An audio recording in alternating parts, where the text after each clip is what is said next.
Hello and welcome to the Broadcast Tech Talks podcast. My name is Jake Bickerton and I'm the Editorial Director of Broadcast Tech. The Broadcast Tech Talks podcast shines the spotlights on creative uses of technology in the broadcast industry. So here we're going to be talking about revolutionising post-production. First of all, I'm Senior Reporter Max Miller. We'll go around and do a few introductions. So Craig. You already know me, so it's Craig from Avid. Hi, I'm Rodri from Grilla. I'm Jess from Clearcut, the Clearcut Group. We're an end-to-end post house in London and Birmingham, and I kind of run the technical operations for the company. And I'm Lily from The Finish Line. Yes, so we're looking a lot more kind of tech-focused here. And don't forget to get your questions in on the Slido, the hashtag #FutureOfPost. But first of all, easy question. What will be the innovation that will have the biggest effect for Post in 2024, do you think? And why, I guess, if anyone wants to jump in. Well, I don't think there'll be one single innovation in Post in 2024.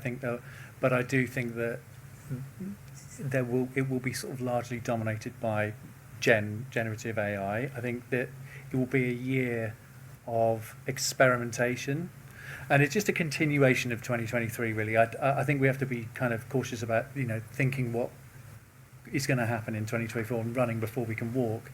So from us in a post house, I think there's a lot of tools that are out there already that we're already using, but they are rapidly improving. It's only my audio team will say, there's this new audio cleanup tool, and we've got to have it. So and then there's 2 weeks later, there's another one. It's a new audio cleanup tool. We've got to have that one. That one's even better. So I think for us, it's looking at creative operations and how we can implement sort of generative AI tools or just those kind of tools into those processes. So audio cleanup I mentioned. Synthetic voices are being used a bit now, especially for things like obscuring voices. So if you've got contributors that don't want to be named, we can use synthetic voices. I think face detection as well is something that we'll be exploring, and face tracking. I mean, there's a lot of time that is spent doing kind of those tasks that could potentially be automated. I'm not quite so sure about the colour grade matching side of things, but we'll certainly have a look at it. And the automated clip selection, what Avid are doing with Avid Ada, I'll be interested to see how that kind of works out, and we'll do some experimentation there. But also, with productivity tools, I think that's an area that kind of often gets overlooked. Is the transcription side of things is interesting. We're already using those tools. I mean, it's not new, but it means that our clients can come to us as a one-stop shop. The metadata enrichment side of things is really interesting. How for us as a as a sort of facility where our clients come in for sort of 6-8 weeks and then go, how we deal with that metadata enrichment is going to be tricky because the media comes in and it goes out. If it's if we're sort of moving towards a more centralized kind of cloud scenario, then it might be more relevant. But for us, I think we're just going to be experimenting in that. And then I think as well, automation is obviously the buzzword when it comes to things like data I/O and DIT and all that kind of stuff. So I think in 2024, experimentation and a constant kind of re-evaluation of the tools that we're trying out and seeing what works and what doesn't work. So almost everything, basically. Yeah, pretty much. Yeah, I mean, to be honest with you, kind of Jess has kind of said my answer, really. I think the answer is I don't think we're going to see much. I think, we've moved in the subscription world of software, so we are seeing little releases, little little changes, little improvements all the time. We don't see that big bang as you used to see in IBC. You have to see that piece of software, etc. So it's a lot more, actually, it's more progressive, but there's no wow factors. There's nothing much there for marketing to be in the right about, to be honest with you. I think we saw also with CES, but not much to be said about CES this year. Wasn't much reported. I think, maybe the effect of COVID has can slow down some development as such. It feels like, we talked a bit about post-business and we're just trying to get on with things. Maybe that's the case with manufacturing as well. And obviously there's various vendors have been buying each other, have it been bought, you know what I mean? So I think there's a lot more consolidation in the software market as such. Again, with Jess, I think audio is something we've seen a huge amount of small tools, but stuff that allows us to get that dub done on time within budget. I mean, those cleanup tools are like everything really, and especially in non-scripted. We just we deliver a certain series where we deliver 96 episodes of BBC 1 hours, proper 1 hours a year for this one show. Getting that over the line is hugely complicated, far more complicated than scripted, because the margins are much smaller. So using little tools means that by 3 o'clock the mix is done. You can do the review, do a few tweaks. So those little tools are the things I'm looking for really, and I think I'm hoping as well with that. To me, the ongoing theme, I think in the business and certainly with Gorilla, is collaboration. So whether it's software in collaboration, whether facilities in collaboration, people in collaboration, we're a creative community, and that's why I work in this business. I like working with creative people. So that collaboration bit, it excites me really, and getting the right tools to be able to get the job over the line with the right margin. Mm-hmm. And Lily, do you find that the same for you guys as well? Yeah, I completely agree with what Jess was saying earlier. I do think we'll see a rise in sort of more analytical AI with metadata tagging. I think things that could make an editor assistant's role a lot more streamlined. So if they're spending less time, going through hours and hours and hours of interviews and cutting things up into, this is this person speaking, that's this person speaking, that maybe they'll have more time to do more creative roles, and we'll see an expansion of their role now that they are able to reallocate more of their time from the mundane sort of standard tasks and button pushing. Maybe they'll be able to expand their role to be more creative, so maybe we'll see a change there. Mm-hmm. And well, Craig, we had a little bit from you before about what you thought, but is there anything kind of you want to add? So I would say, I think for us it's really very much focused on enabling the ecosystem through things like the Panel SDK. So I think there's a huge opportunity to bring all this innovation to the kind of editorial hub that sort of Media Composer represents, and I actually think that sort of it's sort of a combination of factors. So being able to plug and play those sort of tools into the workflow more efficiently. But I also think what's also compounding is that with these new sort of SaaS business models, you can experiment without a big commitment. You don't have to buy the whole thing. You can try it for a couple of weeks and then be like, that doesn't really fit our production model, but hey, maybe the next one it will. So I think the sort of theme of experimentation is going to continue, and make it easier for people to try without as much risk, if you like. Yeah, and I think we're sort of I class us as a medium-sized business, so we're never going to go out and kind of build our own AI data set, machine learning tools. We're always going to leverage what's kind of off the shelf and what others, have already. We're not going to try and reinvent the wheel. So, as you say, it has to be easy for us to be able to do that experimentation and not sort of cost prohibitive. So I think, it's an exciting time, but also it's kind of an interesting time for the industry, because there are, with these tools, they throw up new conversations and challenges for Post as well in terms of sort of quality and throughput. And with those kind of incremental changes, I guess, like you're saying, cleaning up audio and other parts, have you found, like are you saying, the quality is high enough, basically? Is it passing the test? Yes, I think it is. It's doing a good job, and I think as well, with audio especially, I'd say certainly I would say over the kind of color grading tools, audio is certainly better. You may still need to do a little bit of finessing and fine tuning, but it gives you a much better starting point. I had a conversation with a colorist. Actually, this is really interesting. I asked my colorist one of the questions that we were going to be asked today, and he basically asked 5 different AIs. And then emailed me all the answers. And the only thing on that email that was interesting was the bit where he said, "I don't think my job's at risk." But the colour matching, so his argument with the colour matching tools was that you do the pass, you'll say, "I want it to look like this." You do the pass, and actually it's not right.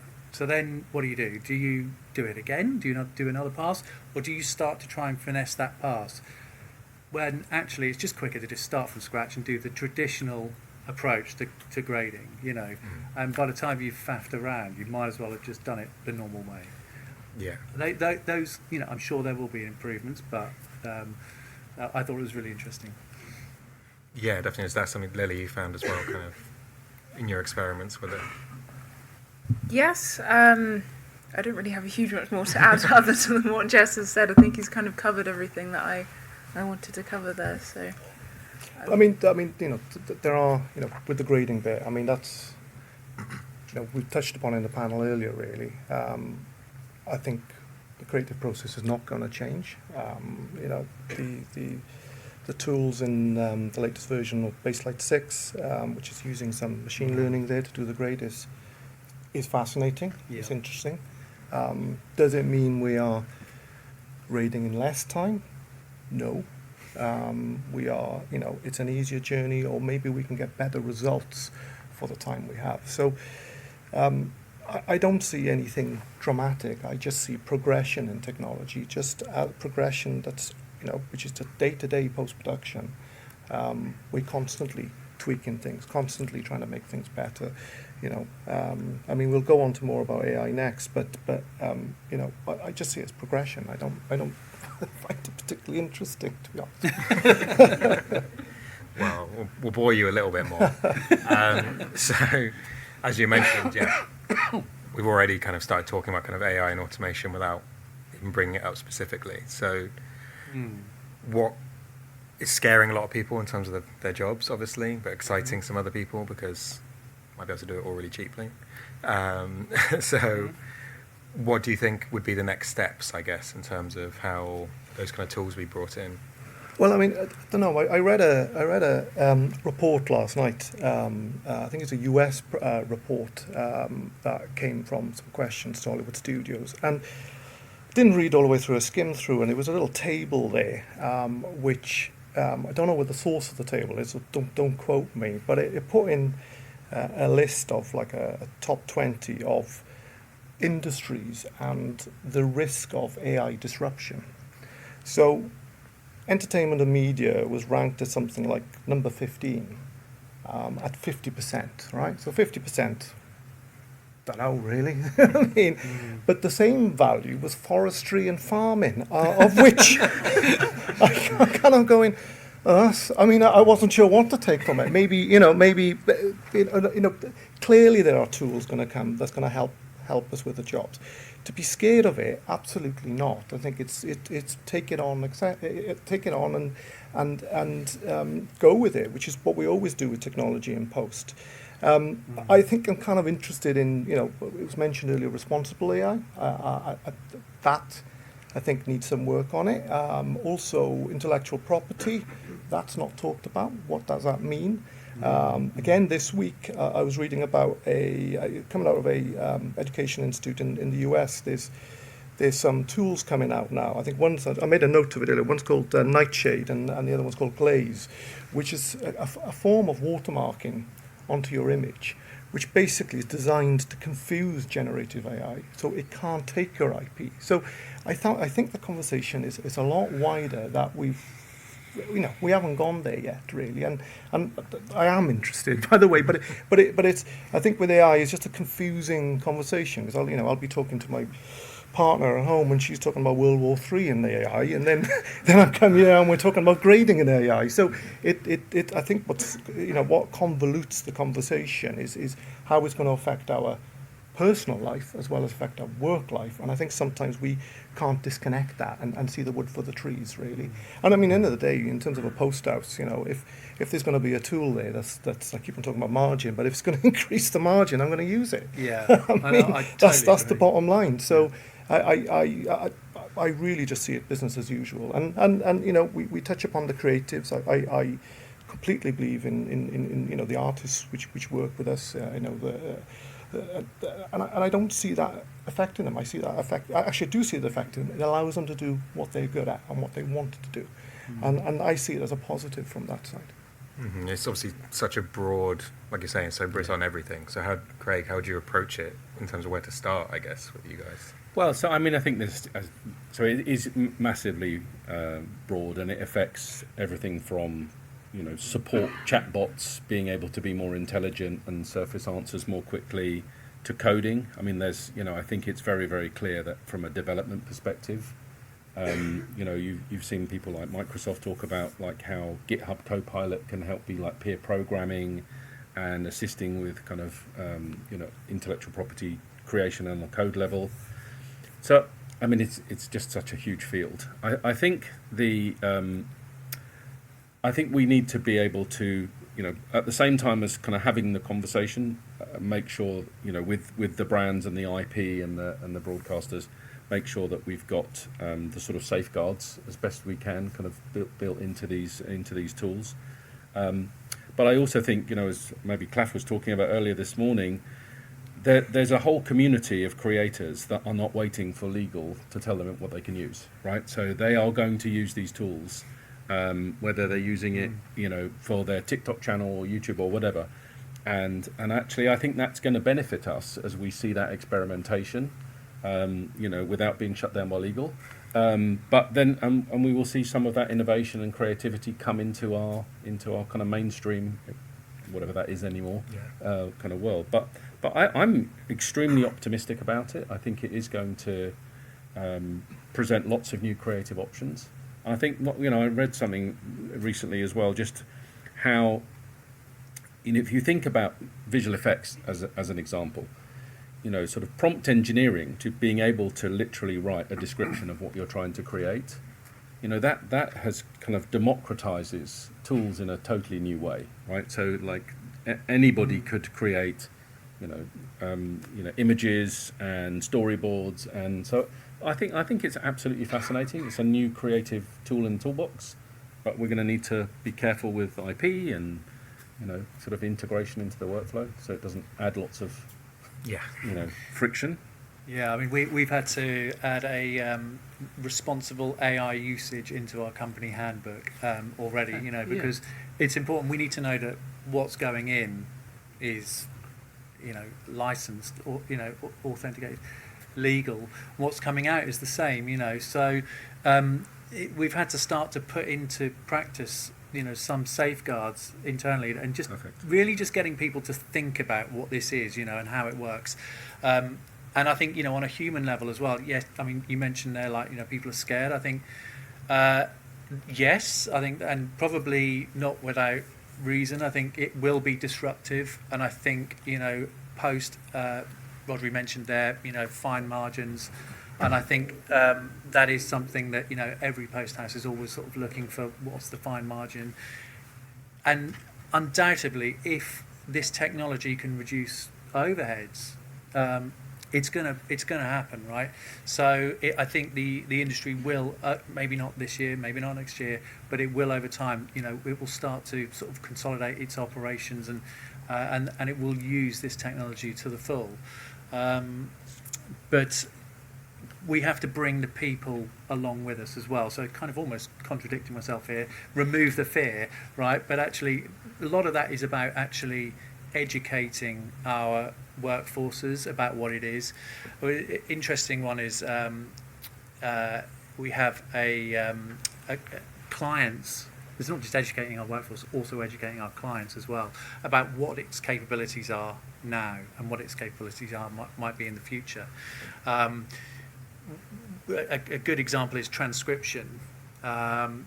We had a project where we had multilingual, two people speaking in different languages, so they would flip between two different languages, and the transcription service AI would kind of only be able to do one at a time. So it could either do the English or it could do the Italian, right? It couldn't do both together.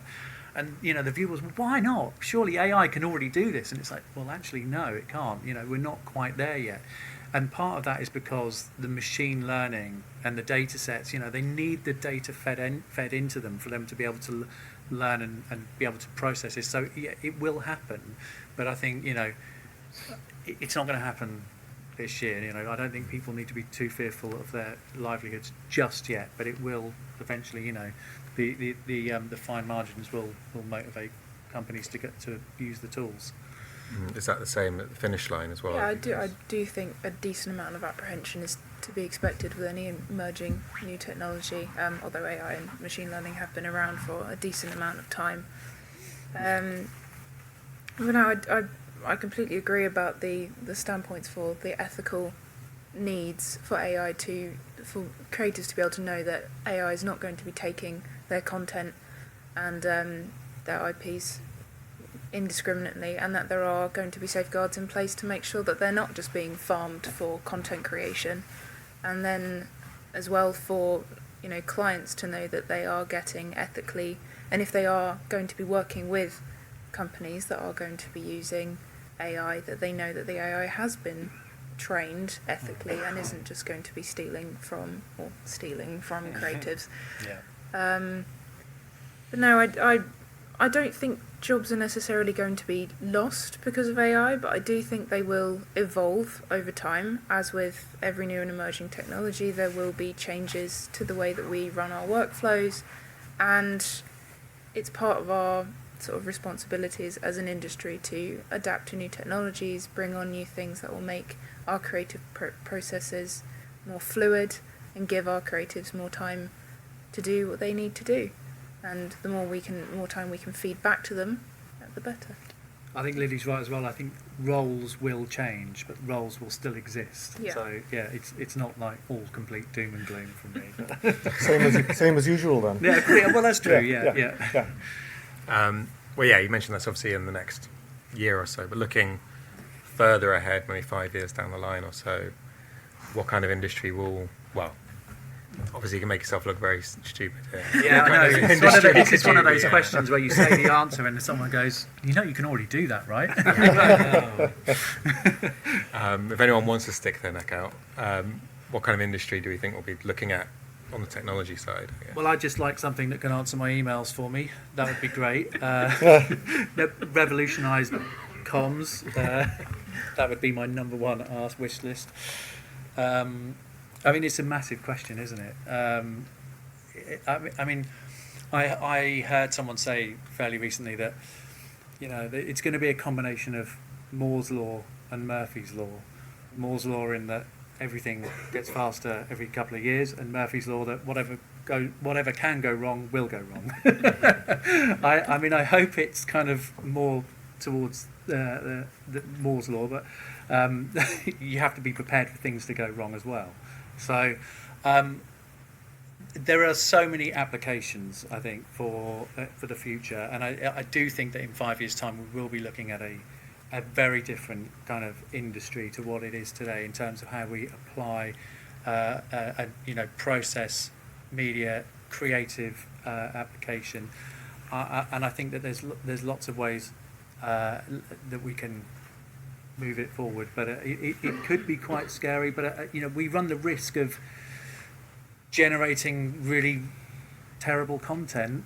So I have this kind of romantic notion that handmade or artisanal post-production, if you will be sort of like seen as a sort of quality, as opposed to AI. Because the thing with AI content generation is it's, and I'm sure this will come, but it's the subtle nuances, that can be applied, in the dub, or in the grade for dramatic effect. And great, you can match up to your grade to what something else looks like, but it's the understanding the story and understanding when it needs to be pushed, or that's the thing I think where we've still got the human interaction for some time.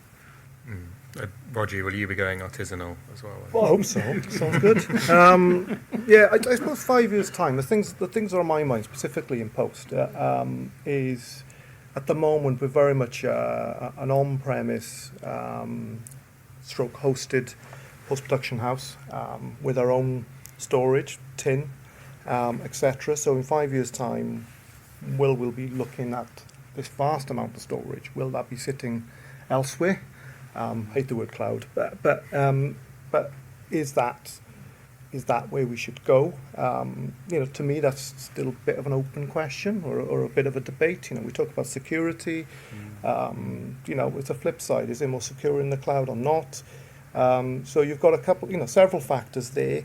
In 5 years' time, will we see the demise of ingress and egress costs? Again, feeding into that model. Again, with my head of margin, I'm thinking, what does that look like, really? I know people who are invested in the cloud as such suddenly understand what ingress and outgress means, and when they see that bill come in. So kind of watching that area, and I get a feeling with some of the cloud providers, they're always dabbling around the media entertainment industry, really, and dabbling around post, whether they'll open up there and what those cost models will look like as such. I suppose with AI, again, that fits into AI, really. I mean, if my storage is there, then I can do something a bit clever with AI. And I think that's a bit where we haven't touched about. I mean, storage is something I like talking about, which is very boring, but it's that infrastructure and the facility is everything. So that change of that infrastructure in 5 years' time, I'm generally intrigued to what we'll do with that and what infrastructure I'll put in. And what those cost models will be, and I think that will change fundamentally. Also, I suppose I wrote a note there. Is it in terms of technology? Are we seeing the end of capex? So again, that model of I got my capex and my opex is coming up. What's going to change in terms of financial modeling? In terms of our technology investment, I think that clearly is going to change dramatically in 5 years. It already has.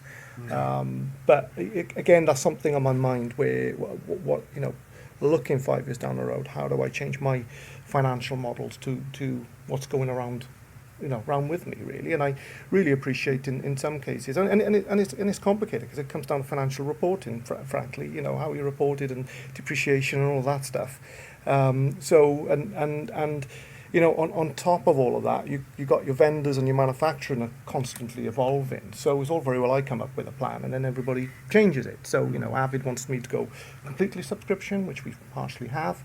Does that fit us, etc. So that's kind of, more business technology problems is what I'm thinking of, really, rather than the kind of, widgets and the kind of glamour bit of it. But and again, I keep on mentioning people, really. I think that, to me, my focus is creative people in the 5 years' time. What environment they're going to work in. What's that remote hybrid, another word I hate. So what does that model going to be look in terms of the people who are working with you, the creatives, the clients, etc. So that what I'm going to be looking at for the next 5 years and what that look like. I think it's not going to change that much is the reality. And obviously we're going to see more AI and more ML and generative stuff. That's the vision I have. And Lily, you mentioned earlier, similarly, kind of it'll allow people to be more creative. Is that something you kind of also think will keep going? Yeah, well, one of the things I'm sort of interested in is bringing sort of more opportunities towards younger people and, emerging artists in our industry. And I think We were talking earlier about sort of AI assistants that can sit alongside your editing systems and your grading systems. I think that's a fantastic idea for training younger people. Obviously, there's not really much you can do to replace being able to sit in a room with an experienced editor and an experienced colorist and be able to ask them questions. But you will also have plenty of time alongside that where you're not able to sit with them all the time. So being able to go and do your own independent research, it might not always be clear what you need to do, but to be able to have an AI assistant sat beside you with a cut in front of you, and you can go, okay, well, how was this effect made, or how can I recreate this, or what's the best way to do that, or what's a way of sort of conveying this particular effect without doing such and such.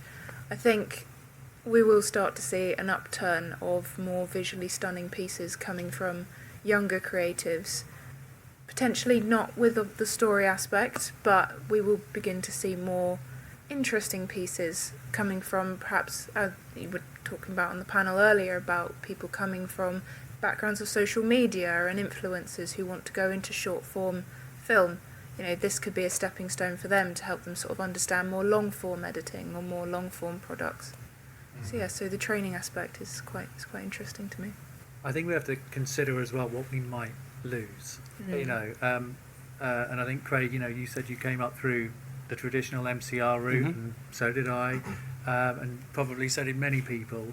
And you know, we talk about removing the sort of repetitive tasks and making us, but actually some of that was intrinsic in kind of making me understand how technology works, how media works. If we take that away, what are we going to replace it with? You know, because you know, are we just going to have lots of storytellers, or will we have the other people, the background, you know, the support people as well? Will they understand how it all works? So I think there's certainly considerations. And that actually quite nicely leads on to one of our audience questions, which was, well, the technology advances which will help new entrants to the industry, basically. So I don't know, Craig, if you guys have how you see that going. Yeah, I mean, I think so. I'm just going to quickly answer the sort of 5 years question as well, just for a second. But because I think actually Rodri made an interesting point, which is, you know, while we can sort of innovate and imagine a different future, and in fact there's some really interesting research that the Hollywood studios have done in the kind of predictions of, I think it was about 5 years ago, 10 years in the future, so far, which is all about, it's kind of a Movie Labs report about sort of production in the cloud. That Roger doesn't like to use that term, but what they were sort of signalling was an interest of being able to move the applications or provide access to the content without moving it. So if you look at Post today, actually we're still moving a huge amount of files around, right? Supply chain, and we've got all these different kind of workflows and transcoders, and you know, there is actually inherently a lot of inefficiency. So we're automating all of that to make it more efficient, but actually you really want to just remove it and, you know, capture once and then, you know, provide editorial wherever, or all the tools wherever. You know, that's another way of potentially thinking about better security as well. So I think whether it's 5 or 10 years, but I think we're moving to a world where we will have that level of kind of integration between the tools, kind of a really re-engineering or reimagining of those workflows, certainly driven by the very, very biggest of the clients who are investing heavily to make that a reality. And at the same time, I think it will allow students and you know, sort of emerging creators to access these tools in much more lightweight ways, because actually they will be browser based or but very, very rich tools that provide sort of remote access. And I think you won't have to physically, you know, get into a facility. You may want to for certain bits of the workflow, but I actually think, you know, that is going to be a much richer tool set available to a much wider audience, and I think that's good. You know, there's a lot of demand for access to those tools. Yeah, definitely. And I think we've got time for one more. Yeah.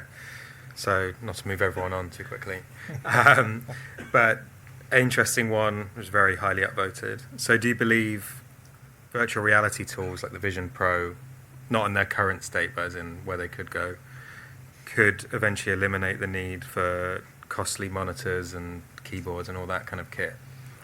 I remember when I did my interview for, I think it was head of operations, probably 10 years ago, and I had to do a pitch, and there was a company that was doing just that at the time, and it's still not here. And there was this video of these guys, editing like there was something off of Minority Report, moving things over here, and it's still not here. I'm not sure that's ever going to work. I mean, I don't think wearing a headset is really ever going to take off, but I'm yet to be convinced. Let's put it that way. How do you calibrate? Well, they've been intrigued in calibrating it, but I don't. I mean, there might be some interesting tools they'll come that way. I wouldn't say no to it, but I don't see we'll see anything dramatic with kind of headset involved in post, unless the content is specific for that, obviously. What it might be useful for is those immersive theatres, the sphere, so you can kind of put it on and make, you can be there and see what it's actually going to look like, that might be useful. Is that the same as you were thinking? Yeah, I don't think it's going to replace, the traditional monitors. I think it would be an interesting adamentum to have with monitors as well, and as you were saying, Jess, with the immersive experiences, I think it's useful for things like that. But to be able to say to a client who has one of these, which there aren't going to be many clients who are able to just drop 4,000 on one of these headsets on the fly, but to say to someone who does have one of those, hey, we've got a rough cut we want you to look at, and they can look at wherever they are.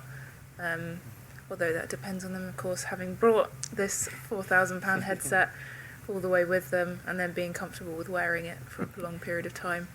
But no, I've heard mixed things about those headsets. But we've gotten hold of one, which we're going to run through some testing, which we're curious to just sort of experiment with and sort of see how that works. Yeah, it's interesting to sort of see how it's expanding. But yes, Yeah. It was useful to experiment. And Craig, is you guys at Avid now preparing your Vision Pro editing software? So not quite, but I think so. I think a couple of things. I think in general, when Apple introduces a technology like this, they kind of can create a market. So there have been, there's been virtual headsets before this, like there were MP3 players before the iPod. But guess what? I think. So I think Apple has the ability to kind of see a Vision and a Vision Pro, and actually kind of bring it to reality. So I think that's going to be really interesting to see. I don't think it will fully replace, but we have a lot of clients who are working remote, want to be able to look at content on today they're stuck on a laptop. They'd like other ways of being able to. So I think for some people, maybe when it's half that price, it starts to make sense. But there's all these factors, aren't there? When you think about, like, are the apps there? Is the ecosystem there? Is the price point there? I think it's going to be really interesting, and I wouldn't be betting against it.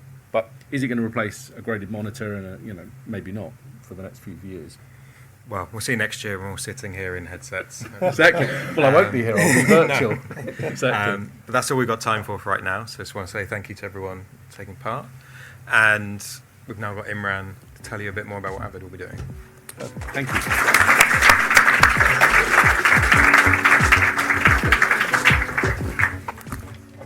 Many thanks for listening to today's episode of the Broadcast Tech Talks podcast. Please like and subscribe, and we'll see you on the next one.